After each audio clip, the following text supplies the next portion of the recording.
Hello everyone, welcome back to Talented Developer. In this tutorial, we are going to convert byte array to the file. So if you remember in the last tutorial, we have converted file to the byte array. So we are just going to perform the reverse operation. So first of all, we need the file and currently we are keeping the file inside our working space slash src, and the file name is here abc.txt, and you can see the content of this file, and using that file we have converted into byte array. So we'll try to get this byte data and again we'll try to save into new file. So what you can do, just copy this code and try to paste at this location.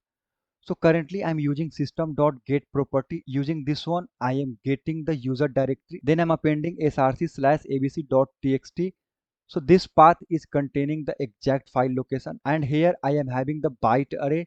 So how I got the byte array? I have used files.read all bytes, and inside we have passed the file path. So using that we got the byte array data. So now we have to convert this byte array to again file. So we need one again file path. So what I will do, I will just try to copy this file location, and here I will try to change the file name as abc final. So let's change this variable name as destination. So here we are going to use the file class, and this file class will come from java.neo package. So what you can do, you can comment this line and just use here files dot write.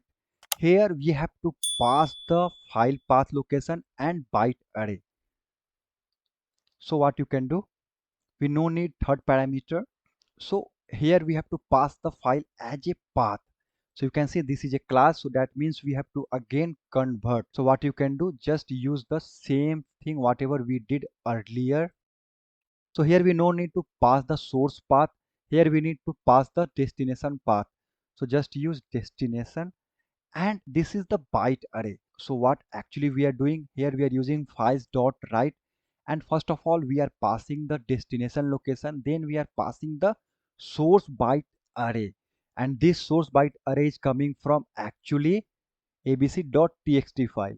So once everything will be fine, then I am expecting one new file will be created, and whatever content we have inside the abc, it will try to convert using the byte array, and again it will save to this file location. And once everything is fine, then we are just going to put one message like done. So let's run this one.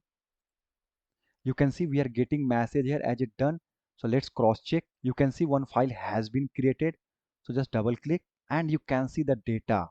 It is exactly whatever we have in abc file. So we just understand how you can convert byte array to the file.